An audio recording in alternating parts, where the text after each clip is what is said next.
Hello, this is Rex from Rex Recites again, and I have a real treat for us today. Edgar Allan Poe's poem, The Raven, his most famous work.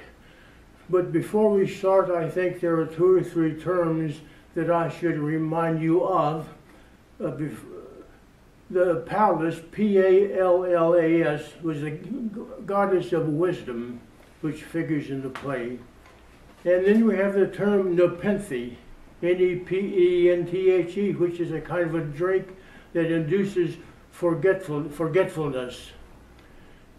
And you will notice the word Plutonian shore. This comes from the word Pluto, which of course is the name of one of our used-to-be planets. And it was the name of the underworld in ancient times in some religions. And so here we go with The Raven. Once upon a midnight dreary, while I pondered weak and weary over many a quaint and curious volume of forgotten lore, while I nodded, nearly napping, suddenly there came a tapping, as of someone gently rapping on my chamber door. "'Tis some visitor," I muttered, tapping on my chamber door. "Only this and nothing more." Distinctly I remember it was in a bleak December, and each separate dying ember wrought its ghost upon the floor. Eagerly I wished for morrow. Vainly I had sought to borrow from my books surcease of sorrow. Sorrow for the lost Lenore, for the rare and radiant maiden whom the angels named Lenore, nameless here forevermore. And the silken, sad, uncertain rustling of each purple curtain thrilled me, filled me with fantastic terrors never felt before, so that now, to still the beating of my heart, I stood repeating, "'Tis some visitor entreating entrance in my chamber door, some late visitor entreating entrance at my chamber door." Presently my soul grew stronger, hesitating then no longer. "Sir," I said, "or madam, truly your forgiveness I implore. But the fact is I was napping when so gently you came tapping, and so faintly you came rapping at my chamber door, that I scarce was sure I heard you. Here I opened wide the door. Darkness there, and nothing more. Deep into the darkness peering, long I stood there, wondering, fearing, dreaming dreams no mortal ever dared to dream before. And the stillness was unbroken, and the silence gave no token, and the only word there spoken was the whispered word, Lenore. This I whispered, and an echo murmured back the word Lenore. Only this and nothing more. So, back then to the chamber turning, all my soul within me burning, soon I heard a knocking somewhat louder than before. "Surely," I said, "there is something at my window lattice. Let me now then see what thereat is, and this mystery explore. 'Tis the wind, and nothing more." Open here I flung the shutter, when with many a flirt and flutter in there stepped a stately raven from the saintly days of yore. Not the least obeisance made he, not a minute stopped or stayed he, but, with mien of lord or lady, perched above the chamber door, perched upon a bust of Pallas just above my chamber door, perched and sat, and nothing more. Then this ebony bird, beguiling my sad fancy into smiling, by the grave and stern decorum of the continents it wore. Though thy crest be shorn and shaven, I said, thou art sure no craven ancient raven wandering from the nightly shore. Tell me what thy lordly name is on the night's Plutonian shore. Quoth the raven, nevermore. Much I marveled, this ungainly fowl, to hear discourse so plainly, though its answer little meaning or relevancy bore. Yet we cannot help agreeing that no living human being ever yet was blessed with seeing bird above his chamber door, bird or beast above his chamber door, with such a name as nevermore. But the raven, sitting lonely on that placid bust, spoke that one word only, as if his soul in that one word he did outpour. Nothing further than he uttered, not a feather than he fluttered, till I scarcely more than muttered, other friends have flown before.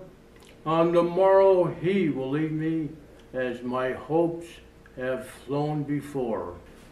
Then the bird said, nevermore.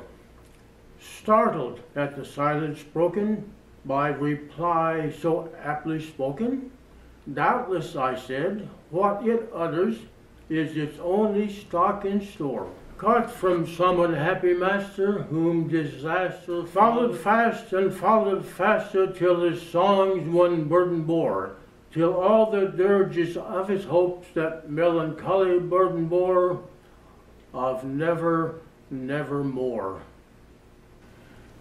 But the raven, still beguiling all my fancy into smiling, straight I wheeled a cushioned seat in front of bird and bust and door.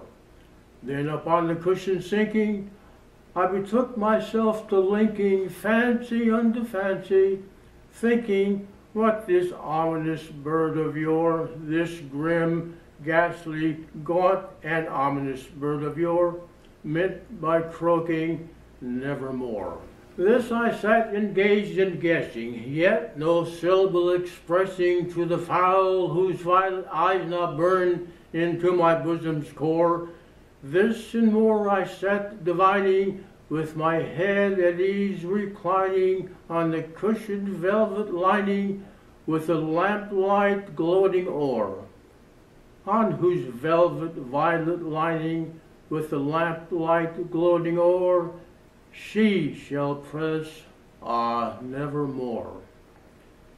Then methought the air grew denser, perfumed by an unseen censer, whose footfalls tinkled on the tufted floor. Wretch, I cried, thy God hath lent thee, by these angels he hath sent thee, the respite and nepenthe from thy memories of Lenore. Quaff, O quaff this kind nepenthe, and forget this lost Lenore. Quoth the raven, nevermore. Prophet, said I, thing of evil, prophet still, if bird or devil,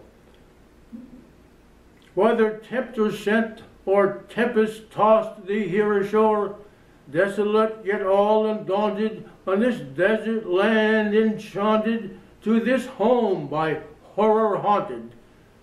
Tell me, I implore, is there a balm in Gilead? Tell me truly, I implore. Quoth the raven, nevermore. Prophet, cried I, thing of evil, prophet still, if bird or devil, by the heaven that bends above us, By the gods we both adore, tell this soul with sorrow laden, if within the distant Aden it shall clasp a sainted maiden, clasp a rare and radiant maiden, whom the angels name Lenore. Quoth the raven, nevermore. Be that word our sign in parting, bird or fiend, I shrieked, upstarting, get thee back into the tempest, and to the night's Plutonian shore. Leave no black plume as a token of the lie thy soul has spoken. Leave my loneliness unbroken, quit the bust above my door. Take thy beak from out my heart, and take thy form from off my door. Quoth the raven, nevermore. And so the raven, never flitting, still is sitting on the pallid bust of Pallas just above my chamber door.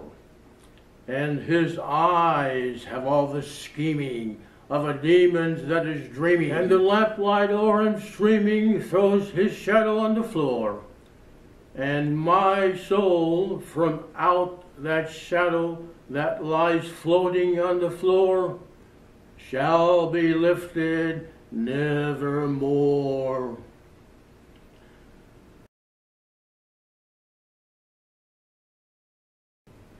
The name Lenore in this poem is undoubtedly a reference to his young wife, who was his cousin, who died at a very early age. And he is expressing his sorrow for her.